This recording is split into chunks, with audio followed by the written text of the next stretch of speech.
Chapter 22. It looks like your brother has a difficult choice to make. Sergio said to Jenna. She had been allowed to leave the closet as long as she remained with Sergio and two armed men. They must think her a superhero to warrant this much muscle. What do you mean? Jenna asked, sipping a glass of water as she sat on the living room couch. It had seen better days, like the rest of the house, but everything was clean, and to her, that was more important. She'd rather sit on threadbare furniture than filthy furniture. She had enough filth in her life. There were a few times she had to stay at motels that didn't even bother changing the sheets. It was all she could afford at the time. It seems my cousin has Adam's girlfriend, and I have you. Who do you think he'll try to rescue? Jenna's stomach turned. Ex-girlfriend. And I should hope neither. Why? Sergio questioned, his dark eyes assessing. Why would I want to be the bait that allows his capture? I'd be rooting for yourself this time. Jenna narrowed her eyes. Why? Because if he goes to rescue his girlfriend, I doubt he'll be able to rescue you. Jenna didn't want to ponder the reason. I don't need him to rescue me. Why not? You'll let me go. Sergio laughed. Is this before or after the skies rain gold coins? You don't want me. You just want my brother. I have no money and you have nothing to gain by keeping me. Except for a headache. How long were you planning to scream? For as long as it took to get someone to open the door. I figured He sighed. I could just gag you. Or you could let me stay here with your menacing guards. Sergio glanced over at his two men who had more neck than brains. He stood and headed for the door. I'll be right back. I'd stay where you are. They tend to shoot first and ask questions later. The aftermath is never pleasant. Jenna grimaced. I'll stay right here, but can you at least tell me where I am? An abandoned ranch on the outskirts of town. It suits my purposes for now. And then what? Revenge. Grayson was shoved to the ground with a hard barrel pressed against his skull. David and Remy were beside him on their knees. Stay cool, Remy whispered. Stay cool.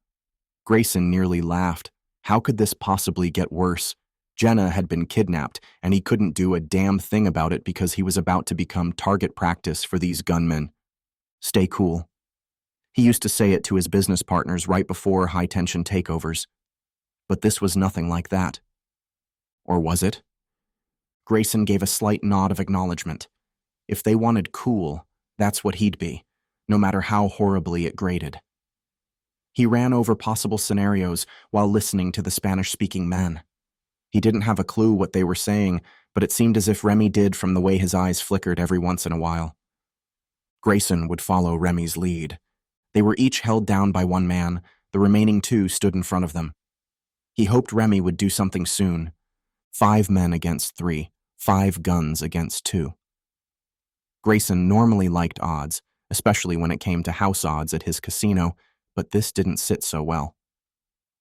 You only brought one vehicle, didn't you? David asked. He received a blow to his head in response. Grayson winced at the cracking sound. That had to hurt, but David was still kneeling upright with a smug expression. David must have hit the bull's eye with his remark. Seems the odds had shifted in their favor, but only by a slight margin. Sergio winced as he pulled off his shirt.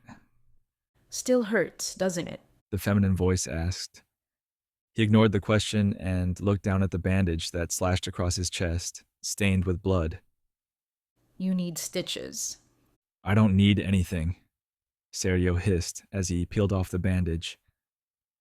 Fine. But when you've lost so much blood that you can't stand, I'll sew the stitches myself. A large, blunt needle should do nicely. He looked over at his sister-in-law. Why should you care if I'll heal or not? I shouldn't. You killed my husband. I'm also the only person standing between you and Alfonso's gun. I don't care about your cousin. Let him shoot me. Sergio tossed the bandage in the garbage and took out a fresh one. Here, let me. She said, taking the bandage from his hands. I can do it. She rolled her dark eyes. Sergio remembered when he had first met Rosie. She was a frightened little girl of 12, bought and paid for. She was to marry his brother, who was twice her age. At least she was spared that burden until she was 15. She was now 22 and looked as pretty and fresh as an average woman of that age. Only the pain in her eyes betrayed her. Sergio never asked. She never told. I didn't kill him, Sergio said. Mario said you did. Mario is a fool. In fact, all of his hired men were fools. It gave him little hope. Then you should have killed him. Look at all the suffering he caused. Her hand soothed the bandage over the wound, blood already seeping through. Let me at least use glue. It doesn't matter. Turning from her, he pulled a new shirt from a drawer. It will be over soon enough. We will never speak of this again. Remy growled in Grayson's ear. Agreed? Agreed. Stop breathing on my neck. Where else do you suggest that I breathe? Remy's angry breath rushed over Grayson. They were going to end up killing each other before the thugs had a chance. I was following your lead. I thought we were going to escape, not hop into the trunk. Do you think I'd be locked in here if I had any other choice? Just be happy it's a large trunk. Not as large as I would like. Why did David get the back seat? I doubt he's comfortable up there. There's bound to be a gun jabbing him on every side. So, now what's the brilliant plan? It has to be better than your last. I'm all ears. Oof. Grayson groaned as Remy nailed him from behind. They were going to shoot us and leave us for dead since we didn't have Adam or Jenna. I bought us time. You could have just said so instead of sucker punching me. I consider it a win-win.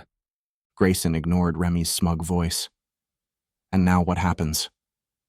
We'll wait for them to lower their guard and attack. Grayson smothered another groan. He was not cut out for this. But that didn't mean he was useless. It just meant he had to use the skills he had. Unfortunately, that might get them killed. Jenna stared at the clock. It had been 2 hours, and she hadn't heard a peep from anyone. She hoped Adam had more sense than to show up at an armed house, but now she wondered what was keeping him. Did he go to save Tanya instead? And where was Grayson? He could have at least called the police. Jenna frowned.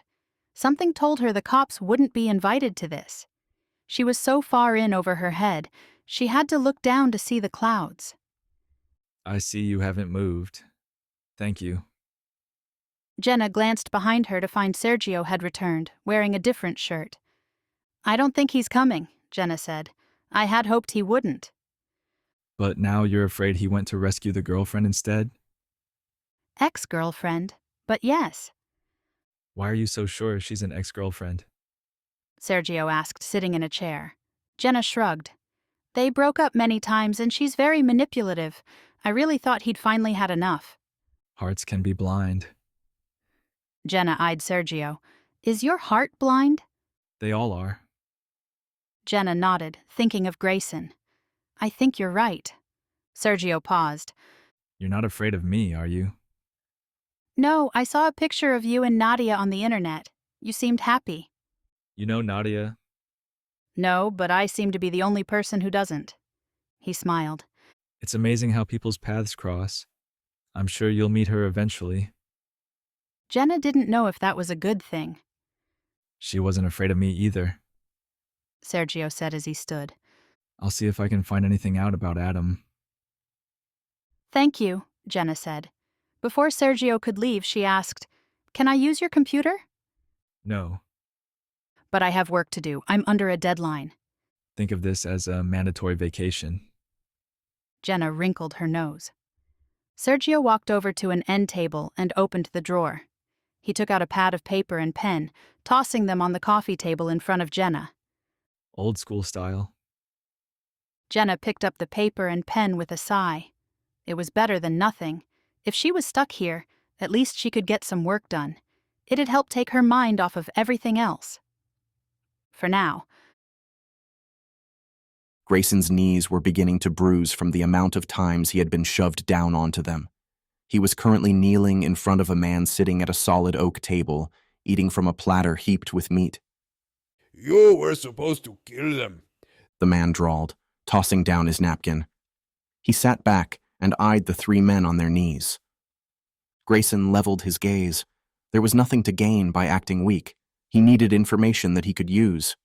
And just by surveying the man, he knew he loved gold. The multiple piercings on his ears, eyebrows, and lips were gold.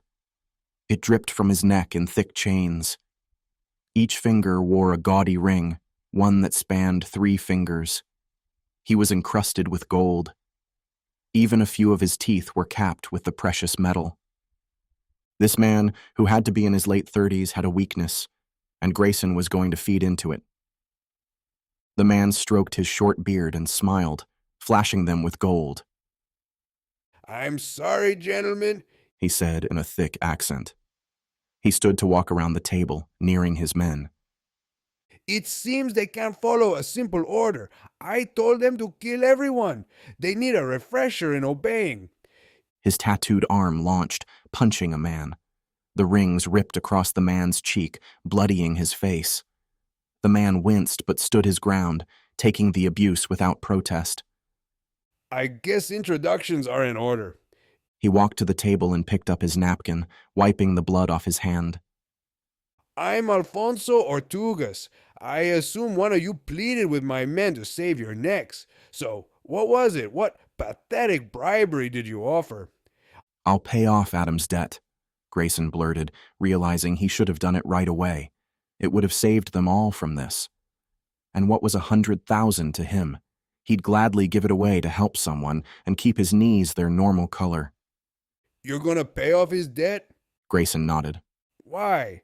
To save a man. It's worth 100,000. 100,000? Alfonso laughed. He owes 10 million. The 100 grand was to buy time.